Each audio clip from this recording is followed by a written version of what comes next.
This is a rock, and it's pretty much like any other rock you find lying about the landscape in these parts, but this is quite a special rock, and I'll tell you why. And this rock is special because on the evening of Friday the 3rd July at 9:30 p.m, a holidaymaker staying in a nearby holiday cottage looked out her window and saw a large black cat get up onto this rock. It had come from that direction, and it went off the rock and off through the long grass here. And she said she was able to watch it moving through the long grass, but could only see its head. So I asked her what sort of size would it be, say, in comparison to an adult Labrador. So she said the same size, but longer. So that's good. And she drew out a route for it on a Google Maps screenshot. So I'm going to follow that and see if we can find any clues as to its having been here. So here we got a trail which is following roughly the line that she marked out for me. So we'll just go with that. We've got an impression in the grass here and a slight one there as well. So I've measured this one already, and that's 3.5 to 4 inches. So I find when I'm following a trail, I'm looking for impressions, and that's a nice kind of round impression. Now if that's a deer, you very likely with the weight of the deer you're going to see a very sharp outline from the hoof, but we're not seeing that here. And as I say, this is on the line that the witness indicated the cat followed.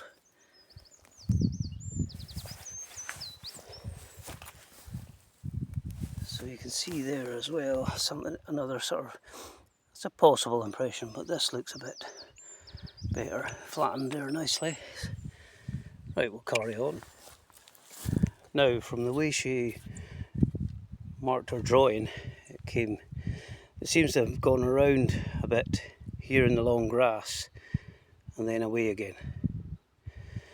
So I don't know how well you're going to see this, but it's come in here, down there, and this grass and leaves here, it's all pushed the way that the stick is pointing, and it's going in along there.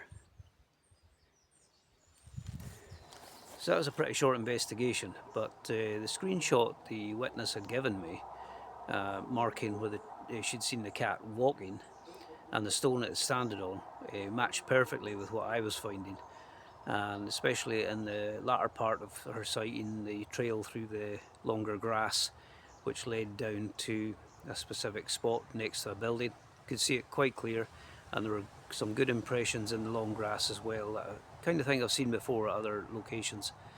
And you could tell it wouldn't be a red deer or one of the cows that was further back up the hill, because the red deer with their weight, they make a really sharp impression in that kind of ground and break the blades of grass, and it's quite clear what's done that. And you also see the points of the hooves, you can make all that out. But this was just a round impression in the grass, about 3.5 to 4 inches. That was the biggest one.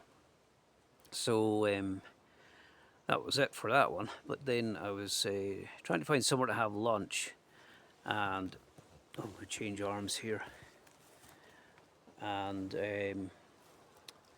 I spoke to a chap who then gave me 4 sightings, historical sightings from around the turn of the century, from the county of Sutherland, which is just next to where I live, in my county.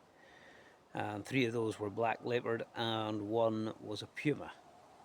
And one of the stories is that he was a former railway line worker, so he and a team were working in this particular area, and they saw the railway goes through a cutting there, so they saw a large black cat come down the sort of rock face, cross the railway line close to them, did a loop around them, crossed the railway line again, and back up the rock face, and away it went. Now this was at night, but he said they had powerful torches and they could see it clearly. They knew exactly what it was. But he also said that railway line workers often see these cats but don't say anything about it. So there's probably plenty other sightings to get from other line workers. And the puma one was good too, because that was a friend of his who was a complete skeptic until one morning he looked out his window and in the field behind his house there was a puma standing with its tail straight up in the air. So that was the end of his skepticism. And the last two, it was him and a family member who'd both on separate occasions seen a black leopard in a field. He'd seen it bounding across the field. And then today a colleague of mine was mentioning that he was walking in a forest near there. He showed me on a map exactly where, and ahead of him he saw a black cat, and he said it was definitely larger than a domestic cat, but it was going away from him. And I says, "Did your dog pick up on it, his scent?" And he says, "No, the wind wasn't in the right direction." He says he thinks if it had been, the dog would have been off. So he'd also seen unusual scat there before. He'd showed me photographs, and it did look like leopard scat, I would say. I don't think I got the photograph of him. If I did, I'll put it up, but I'm not sure I did actually. But do remember looking at the photograph, and it did look right. So that's an area I should really go down to and have a look around as well. But that's it for this video. So I've got a couple of cameras in this area, and one is in. I'll just tell you that one is on a particularly good trail. I'm getting a lot of activity: foxes, deer, birds, and everything. So I'm kind of hoping that maybe we'll get lucky. But as you know, anyway, we'll leave it there.